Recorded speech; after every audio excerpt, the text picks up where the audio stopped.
Iya, sekarang saya berada di Komplek Wisma Cakra. Ini jalan utama di perumahan Wisma Cakra ini.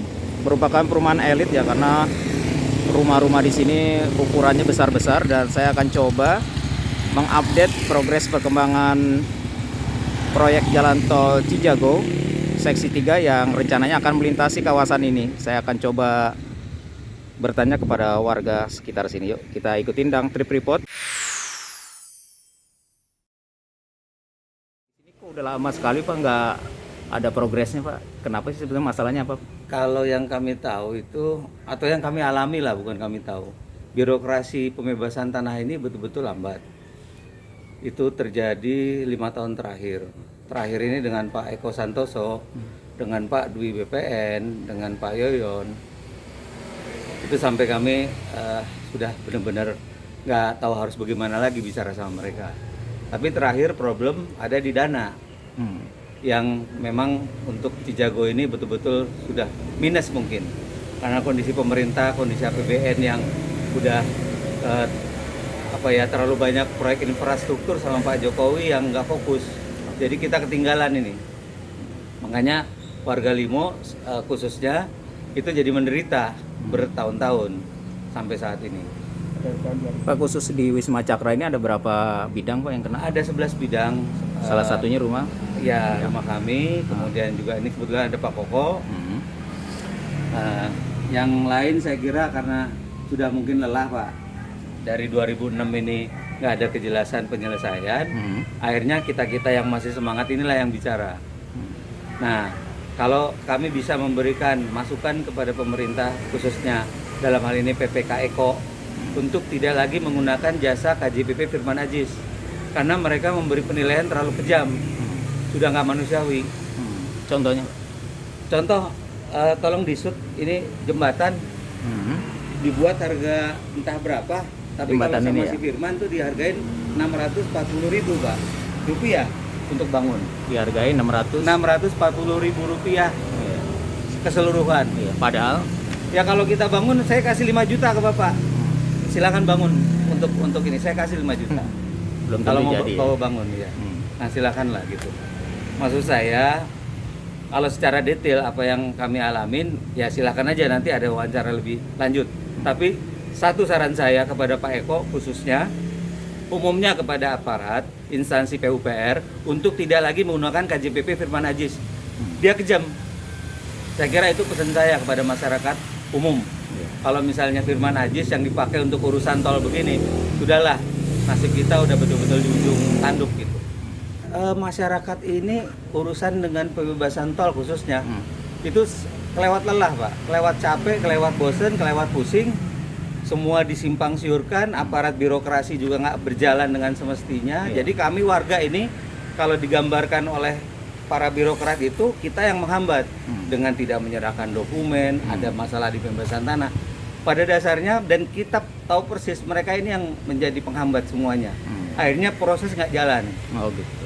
Kita bisa nyebut instansi-instansinya, BPN, Disrumkin, PUPR, Pemda. Iya. Akhirnya warga yang harus bergerak untuk membuat proses pembebasan ini jalan lagi gitu. Ini aparat birokrasi tidak usah bohong lagi sekarang, kita udah ngerti semuanya. Dengan adanya keterbukaan masalah semacam ini. Akhirnya ditambah lagi dengan KJPP Firman Aziz yang ngasih harga seenaknya. Ada lagi yang masalah besar, diatur dalam Undang-Undang Nomor 2 Tahun 2012. Khususnya pasal 37. Kita sudah mintakan mati-matian ke BPN sebagai PPT, pelaksana pembebasan tanah. Tapi itu diabaikan begitu aja. Artinya apa? Kalau birokrat yang melanggar undang-undang nggak ada sanksi. Tapi kalau masyarakat, warga umum melanggar undang-undang, kita masuk penjara. Atau kita harus gugat ke pengadilan. Artinya apa? Ya kita nggak ada harapan. Jadi kalau secara umum ya saya kira prinsip kita ini kan praktis-praktis aja Pak. Simpel-simpel aja. Apa yang sudah kita dapat sekarang ini segera dipercepat. Jangan sampai penderitaan orang banyak itu terus-menerus lagi. Segera selesaikan. Entah itu Elman menyediakan dana, atau Pak Eko segera bergerak, atau ya apapun lah yang kita bisa lakukan supaya masyarakat ini segera diselesaikan persoalannya. Karena kalau misalnya kita masih tertunda terus penyelesaian tanah ini, kita nggak bisa jaminkan, kita nggak bisa naikkan status, kita nggak bisa jual. Iya. Kalaupun harus terpaksa jual, harus di bawah tangan. Betul. Itu pasti di bawah NJOP. Coba. Kan masyarakat juga punya rencana pribadi, Iya. punya rencana keluarga yang nggak bisa ditunda-tunda gitu kan. Iya. Bukan hanya pemerintah aja, masyarakat juga punya gitu, setiap pribadi. Nah ini sudah mengganggu banyak orang gitu. Tolong ya melalui Pak Endang ini kami bisa sampaikan ke pemerintah supaya tol Cijago ini diberi perhatian. Karena kita dari tahun 2006 sampai sekarang terkatung-katung pada dasarnya, nggak ada kejelasan. Seperti nasib kami nih di tanah kami. Kami harus kembali lagi ke titik nol karena harus survei ulang lagi karena ada tanah sisa dan seterusnya. Kami tahu persis apa yang mesti dilakukan sama mereka, tapi kita nggak bisa apa-apa karena kita udah terkunci sama penetapan lokasi.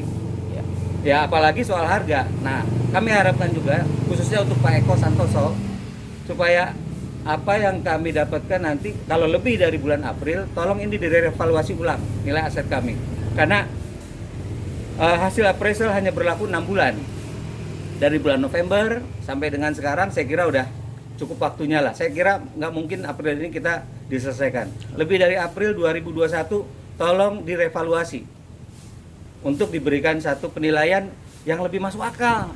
Bukannya kita minta yang nggak wajar atau setinggi langit. Kami juga paham ada pertanggungjawaban tentang penilaian.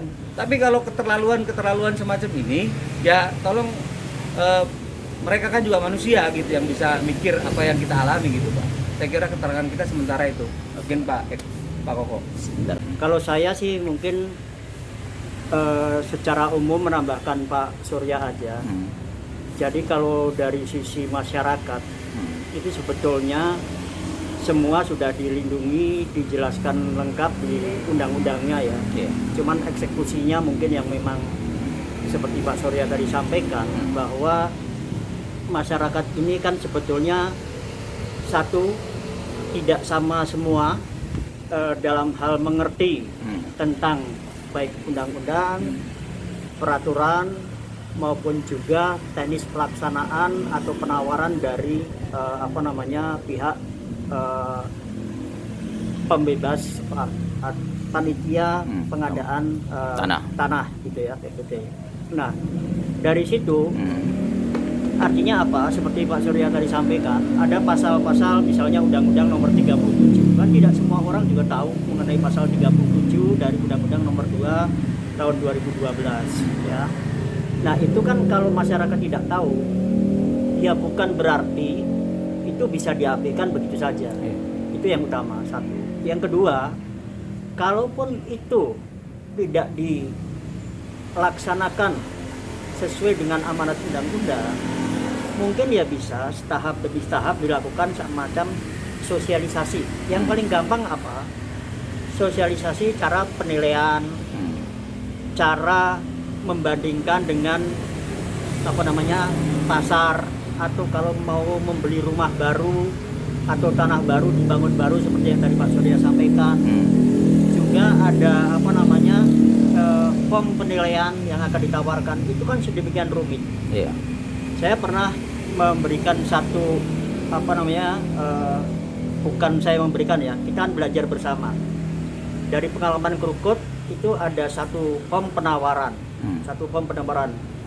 Itu ada, kalau tidak salah saya lupa, 14 kolom. Nah 14 kolom, salah satunya itu ada kata-kata solasium. Saya pernah nanya dari yang hadir, yang kena tol semua itu, sekitar mungkin boleh dibilang 40 orang. Ada nggak yang sampai dengan saat ini sudah pernah tahu yang namanya solasium, atau pernah dengar nggak kata-kata solasium? Tidak ada satupun yang pernah mendengarkan itu. Nah dari situ kita coba belajar bareng untuk kita pelajari apa sih maksudnya. Kita cari di internet, kita tanya ke MAPI dan sebagainya. Masyarakat profesi penilai Indonesia ya. MAPI. Ya. Pak gitu lah. Ya, semacam itulah. Nggak penting juga. Nah itu kita baru tahu ternyata solasium itu ganti rugi non material karena mungkin tanah bangunan itu ada nilai sejarahnya dan sebagainya. Nah itu sebagai ganti rugi secara non material ya, emosional lah gitu. Nah itulah hal kayak gitu yang tidak ada penyampaian sama sekali. Kalaupun ada penyampaian yang kita alami di Wisma Cakra, waktu itu ada pengarahan, ada sosialisasi dibilangnya begitu, tapi yang diundang adalah RT RW, di mana kebetulan bapak-bapak RT RW itu tidak satupun yang merupakan terkena dari proyek tol ini. Jadi ya mereka dijelaskan pun ya mereka pasti nggak akan concern dan sebagainya, nggak akan fokus, beda dengan yang terkena. Dan itu pun juga tidak diteruskan ke kami yang kena. Ya itu bukan salahnya Pak RT Pak RW ya, karena memang mungkin materinya ya hanya secara umum dan sebagainya. Nah itulah gap sedemikian lebar antara hak yang harusnya didapat oleh masyarakat sebagai yang punya lahan dengan apa yang sudah tertuang di undang-undang dan apa yang sampai ya sudahlah kalau yang tadi Pak Surya sampaikan akhirnya diterima karena sudah kelamaan, yaitu bukan masalah sebetulnya menerima pembebasan atau harga yang ditawarkan, tapi memang karena rentang waktunya sudah sedemikian bikin capek. Yang kedua, gapnya ini memang sampai dengan saat ini antara bagaimana menjelaskan kepada yang punya lahan bagaimana bahwa ini tidak merugikan dan sebagainya, itu tidak sampai sih menurut kami. Itu sih tambahnya Pak. Saya coba tambahkan lagi. Sekarang ini kan juga sudah banyak yang menerima harganya ya. Nah kalau menerima harga tapi ada di luar kontrolnya, misalnya PUPR, BPN dan sebagainya, masalah dana untuk pembayaran, di mana masyarakat tidak terima yang terkena tol, itu kan sudah lewat. Katakanlah seperti sekarang ini November kata Pak Surya tadi kan udah ditawarkan, sekarang udah November, Desember, Januari, Februari, Maret, April, 6 bulan kan? Nah 6 bulan ini betul seperti tadi Pak Surya sampaikan, itu juga sebaiknya, bukan sebaiknya, seharusnya itu direvaluasi lagi. Kenapa? Karena kalau, nah ini sekali lagi ya, ini demi kebaikan kedepannya ya, artinya pelaksana pembebasan jalan tol dan sebagainya, ayolah ikuti aturan mainnya secara yang sudah diatur lah ya, karena kan juga itu amanah kan buat pejabat-pejabatnya dan sebagainya, masyarakatnya juga lebih happy lah kalau dilayani dengan sebaik-baiknya. Artinya apa? Kalau udah terima penawaran November sampai dengan April belum dibayarkan, itu otomatis direvaluasi aja seperti Pak sudah tadi sampaikan. Karena apa? Memang secara spesifik. Nah ini lagi perlu sosialisasi sebetulnya Pak. Kalau secara spesifik nggak ada kok di dalam penawaran itu usia dari penilaian, nggak ada. Akhirnya apa? Ujung-ujungnya kita belajar bareng lagi. Kita cari berapa sih usia dari penilaian ini. Itu ada ditemui di MAPI, namanya SPI 306. Nah di situ dibilang kurang lebihnya ya, saya nggak tahu persis, kayak bukan orang MAPI, saya bukan disertifikasi sebagai appraisal dan sebagainya, saya hanya orang umum yang bodoh juga, tapi pengen tahu. Nah itu di situ disebutkan bahwa pihak appraisal, penilai itu bisa mengungkapkan berapa jangka waktunya kalau diminta. Nah ini kan suatu yang luar biasa kan. Seharusnya kenapa sih gak kayak BP POM lah, obat expired 2021 April misalnya kayak gitu. Nah tapi kita coba, kalimatnya cuma seperti itu, nggak jelas juga sih. Kalau diminta kita pihak penilai akan menyampaikan expired date-nya lah gitu. Nah tapi kita coba hitung lagi, di sebelah kanan dari penawaran itu ada salah satu komponen namanya masa tunggu, nilai masa tunggu. Nah nilai masa tunggu itu kalau kita coba hitung bareng-bareng itu ternyata begini Pak. Jadi jumlah penggantian fisik, bangunan dan tanah, ditambah solasium dan sebagainya yang non fisik, ketemu misalnya 10 juta misalnya kayak gitu, 10 juta, ditaruh seolah kayak ditaruh di bank dengan bunga berapa persen. Nah itu nanti akan ketemu nilai masa tunggu. Jadi kayak 10 juta kalau umpama saya hitung dari yang ditawarkan kepada warga saat ini adalah itu 10 juta kayak ditaruh misalnya di bank Mandiri dengan bunga 4,5%, jangka waktu 6 bulan itu ketemu nilai masa tunggunya. Nah artinya apa? Dari yang eksplisit ada di situ di dalam penawaran itu usianya memang penilaian itu adalah penawaran atau penilaian itu adalah 6 bulan. Nah ini Pak yang sebetulnya kita harapkan dari sisi pelaksana, dari sisi penilai dan sebagainya ini ayolah kita mainkan ini bersama dengan yang begitu cantik dan indah. Itu sih sebenarnya harapannya Pak, supaya nanti kedepannya buat bangsa ini juga barokah, yang punya lahan juga nyaman juga untuk menerima bangsa. Terus kalau tetap nih Pak, misalkan tol ini tetap dibangun dengan kondisi yang seperti ini gitu, tanpa ada perubahan pengajuan minta naikin harga atau apa, tapi tetap dibangun, tetap akan konstruksi dimulai, terus gimana tuh Pak? Upaya apa selanjutnya dari warga sini? Pak Surya dulu. Oh, boleh. Ya, kami sudah menyampaikan keluhan ke Komisi 2 DPR RI di Senayan yang membawahi masalah BPN dan pembangunan semacam ini, urusan dalam negeri lah. Nah, kami himbau juga kepada Komisi 2 supaya kami tahu mereka nggak punya gigi, tapi kalau secara aturan bahwa mereka lah yang harus mengawasi masalah ini. Kami juga nggak ada harapan sebenarnya, tapi ya kunos lah dengan adanya pandang menyebarluaskan berita ini, mereka jadi tergerak.